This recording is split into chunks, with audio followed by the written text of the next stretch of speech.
Exercise number 3E RS Agarwal. हम problem ले रहे हैं एग्जाम्पल्स की, जिसके अंदर हमारे पास एग्जाम्पल्स में डाउट है 7, 10, 31 और 33। सबसे पहले क्वेश्चन नंबर 7 पढ़िए।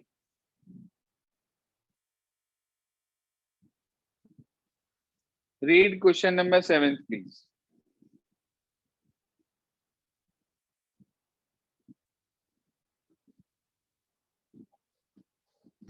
Okay, sir. On selling a TV at 5% gain and a fridge at 10% gain, a shopkeeper gains rupees 3250. But if ठीक he है, sells the TV at 10% gain and the fridge at 5% loss, he gains rupees 1500. Find the actual cost price of TV and that of the fridge.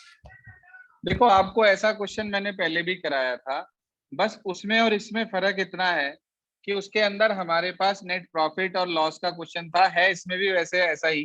तो हमने late कर लिया पहले CP of TV. TV का CP हमने मान लिया ₹X। फिर हमने लेट करा लेट सीपी ऑफ, जी हाँ, लेट सीपी ऑफ फ्रिज।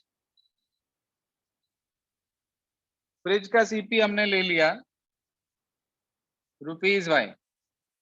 ठीक है जी, हमारे पास टीवी का सीपी आ गया और हमारे पास फ्रिज का सीपी आ गया, दोनों हमें मिल गए X और Y। अब उसने आपको ये कहा, पहले केस में ध्यान दीजिएगा, पहले केस में उसने कहा टीवी सेल करा 5% के गेन पर। हाँ जी, टोटल क्या दे रखा है आपको? एसपी दे रखा है, प्रॉफिट दे रखा है?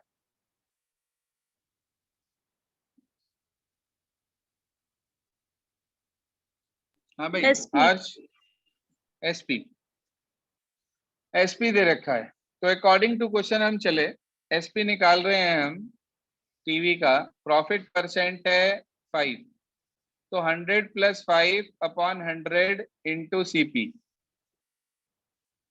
दूसरे पे प्रॉफिट हुआ हमारे पास 10% का फ्रिज पर, तो 100 + प्रॉफिट %/100 इंटू सीपी। दोनों की मिलाकर कितने का बेचा उसने? कॉस्ट की प्राइस क्या है, सेलिंग प्राइस क्या है? Sir, he 3250। gains 3250। चलो, अब वो कह रहा है कि दूसरे केस में अगर वो टीवी तो 10% प्रॉफिट पर बेच देता है, यानी कि 100 + 10/100 इंटू X, और फ्रिज बेच देता है 5% के लॉस पर, तो 100 - लॉस %/100 इंटू सीपी। तो वो कह रहा है उसको टोटल कितने रुपए का बेचता है वो? सेलिंग प्राइस दिया है, प्रॉफिट दिया है, क्या दिया था ये आपने सही से बताया नहीं मुझे लग रहा है। आर्श एक बार क्वेश्चन दोबारा पढ़ना। Yes, sir. Sir, on selling a TV at 5% gain and a fridge at 10% gain, a shopkeeper gains rupees 3250. But oh, game दिया है ये, yes, sir. एसपी नहीं दिया। ये तो फॉर्मूला ही गलत हो गया, फॉर्मूला ही गलत हो गया भाई। गेन का फॉर्मूला होता है गेन %/100 इंटू सीपी। दूसरे पे था 10%, तो गेन %/100 इंटू सीपी, दोनों का गेन मिलाकर नेट गेन हो गया 3250 का। अब दूसरे केस में बोला टीवी 10% के प्रॉफिट पे बेचा, यानी कि 10/100 इंटू X, और फ्रिज बेचा 5% के लॉस पर। नेट गेन हुआ, इसका मतलब गेन ज्यादा है और लॉस कम है। मान लीजिए आपने दो चीजें बेची, एक पे आपको 100 रुपए का प्रॉफिट हुआ और एक पे आपको 50 रुपए का लॉस हुआ, तो आपको नेट क्या हुआ? नेट गेन हुआ 50 रुपए का। कैसे निकालेंगे वो गेन? प्रॉफिट में से माइनस कर देंगे। अच्छा, अगर वो ये कहता कि हमें नेट लॉस हुआ तो इसका मतलब लॉस ज्यादा होता, गेन कम होता। मान लीजिए आपने बेची कोई चीज, उसमें आपको 100 रुपए का प्रॉफिट हुआ, कोई दूसरी चीज बेची उसमें आपको 150 रुपए का लॉस हुआ, तो आपको नेट क्या हुआ अब की बार? लॉस और हुआ। अब की बार लॉस हुआ। तो आप लॉस को पहले लिखते, गेन को बाद में लिखते, माइनस करके जितना नेट लॉस आता वो लिख देते। लेकिन फिलहाल उसने नेट गेन दे रखा है, इसलिए गेन ज्यादा है, लॉस कम है, सब्ट्रैक्ट कर दिया, और दे रखा है हमें कितना? 1500। Yes sir. इधर भी 100 एलसीएम, इधर भी 100 एलसीएम, तो 5x प्लस 10y 325000। उसके बाद मेरे बच्चे 10x minus 5y 150000। Now simply you are having two equations. Can you solve these two? Yes Yes, sir. Easily you can solve by simply you multiply second equation by 2. You will get 10a by 10y. Subtract, add them. 10y cancel out. You will get the value of x. Put that value of x in any of the equation. You will get the value of y. Simple हो गया। 10 समझ में आ गया, 7 समझ में आ गया सबको? Yes, sir. Yes, sir. चलो जी, इसके बाद अगली प्रॉब्लम है हमारे पास क्वेश्चन नंबर 10। पढ़िए सर, 10 क्या कहता है? Yes, sir. So the students of a class are Sir, made the to stu- stand in rows. बिल्कुल। Sir, if four students are extra in each row, there would be 2 rows less.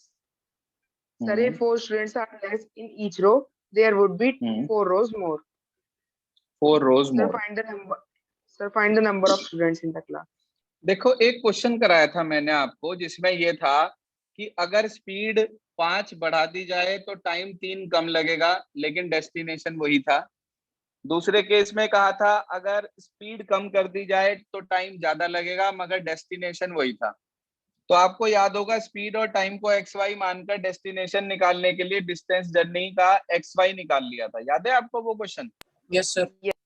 Yes sir. ये बिल्कुल उसी category का question है, बिल्कुल उसी category का। हमने मान लिया let number of students in each row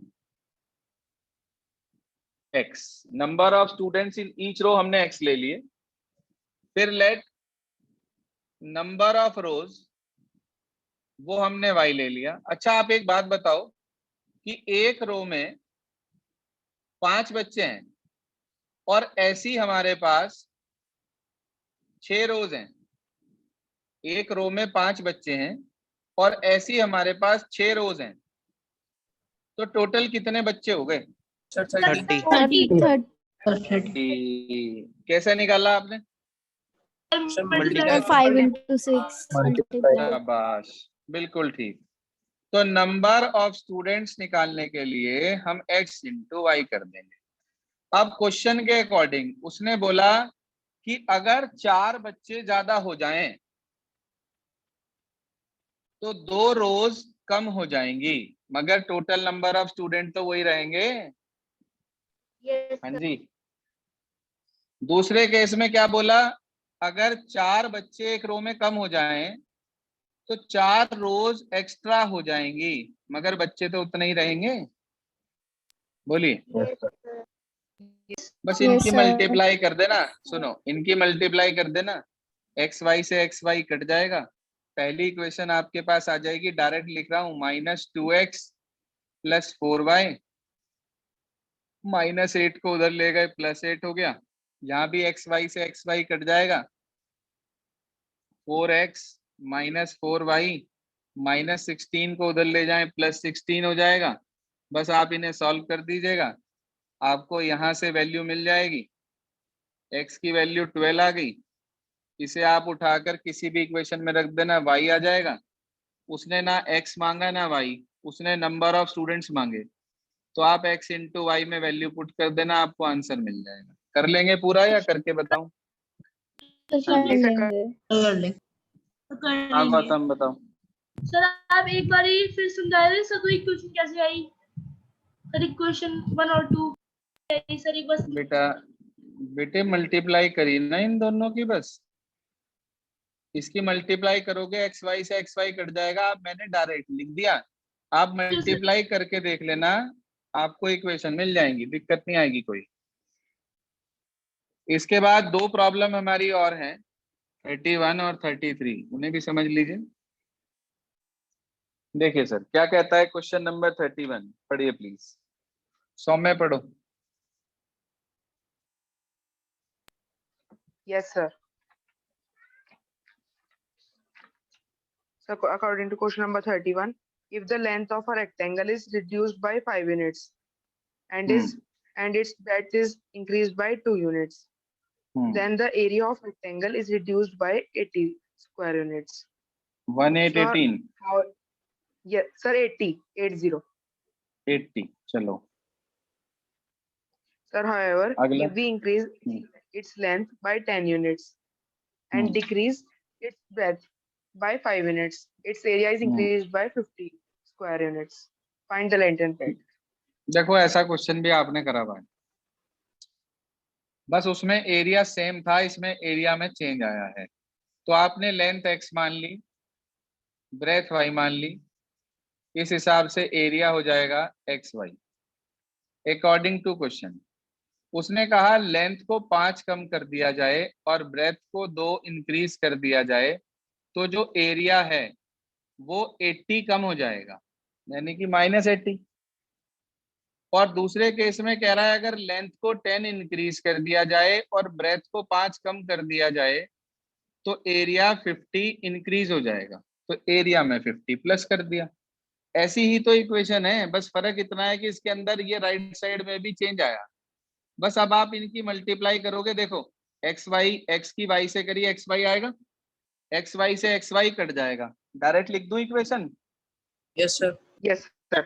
x y से एक्स वाई कट गया, आपके पास आया 2x -5y -10, -10 उधर जाके +10, तो बच जाएगा सिर्फ -70। ऐसे ही एक्स वाई से एक्स वाई कैंसिल, आपको मिला -5x + 10y -50 उधर जाके +50, 50 + 50 100। तो these are the two equations. Can you solve these two? Yes, sir. Yes, sir. Yes, sir. चलिए, इसके बाद एक प्रॉब्लम आपकी और है आर.एस. अग्रवाल से, और इसी के साथ हमारा आर.एस. अग्रवाल का चैप्टर नंबर 3 पूरा हो जाएगा आज। बोलिए sir 33। Yes, sir. So find the 4 angles of a cyclic quadrilateral ABCD in which the angle A equals to 2x - 1 degree. एक मिनट, इन साइक्लिक क्वाड्रिलेटरल मैं जानता हूं कि भाई एंगल ए और एंगल डी का सम 180 होता है, इसी तरह एंगल ए और एंगल सी का सम 180 होता है, एंगल बी और एंगल डी का सम 180 होता है। साइक्लिक क्वाड्रिलेटरल वो होता है जिसके चारों वर्टिसेस सर्कल के ऊपर होते हैं और उसके अपोजिट एंगल्स का सम 180 होता है, इन वालों का। ठीक है, अब बताओ एंगल ए कितना है? Sir, angle A is given 2x - 1 degree. चलो सी? Sir, angle C is given 2y बताओ। + 15 degree. 2y + 15 degree. = 180। बी बताओ कितना है? B? Sir, y + 5 degree. y + 5। D बताओ कितना है? डी? Sir, 4x - 7 degree. जरा ध्यान दीजिए बोर्ड पर। पहली इक्वेशन आ गई 2x + 2y, 15 में से 1 चला गया, 14 बचा, 14 उधर जाकर माइनस हो गया तो 166 बचा। दूसरी इक्वेशन आई 4x + 5y, 4x + y, 4x + y, 5 में से 7 चला गया, -2 उधर जाकर +2, तो 182 हो गया। कोई प्रॉब्लम? No. No, sir. पहली इक्वेशन को 2 से डिवाइड कर दो, जरूरी नहीं होता कि हर बार मल्टीप्लाई ही करी जाए, 2 से डिवाइड भी कर सकते हैं। 2 से डिवाइड कर दिया तो पहली इक्वेशन आ गई x + y = 83 और दूसरी इक्वेशन आ गई 4x + y = 182। अब मुझे इतना बताओ, क्या आप इन्हें सॉल्व कर सकते हैं? Yes, sir. Yes, sir. So simply you have to solve these two equations and you will get the value of x and y by putting that values of x and y in A, C, B and D separately. You will get all 4 angles of this cyclic quadrilateral. सब समझ में आ गया यहाँ तक? Yes, Yes, sir. sir. Yes, sir. Yes, sir. ये हमारे RS Agarwal के जितने भी एग्जाम्पल्स थे उन सब एग्जाम्पल्स का काम यहाँ पर खत्म हो जाता है। अब हमारी RS की एक्सरसाइज 3A कंप्लीट हो गई, 3B, 3C, 3D, 3E, 3F और उसके बाद MCQ। ये RS अग्रवाल का आपका बहुत लंबा, काफी चौड़ा, लंबा चौड़ा काम हमारा खत्म हो जाता है यहाँ पर। बस आज आप हर हालत में जितने भी इसके क्वेश्चन पेंडिंग है, चाहे वो RS के हों चाहे वो NCERT के हों, जो मैंने ग्रुप पर सेंड कर दिए, वो आज आप कंप्लीट कर लेंगे। 3.3 से 6 से 7 से व्हाटसोएवर एक्सरसाइजेज आर देयर, जो भी एक्सरसाइज है वहां से वो वर्क कंप्लीट करके अपना काम पूरा कर लेंगे, जिससे कल हम इसकी फाइनल प्रॉब्लम्स बताकर आपको नया चैप्टर स्टार्ट करा देंगे। और मीनवाइल चैप्टर नंबर 1 के MCQ आपको करने के लिए दे देंगे, जो कि अभी हमने नहीं दिए हैं RS अग्रवाल से। आज के लिए बस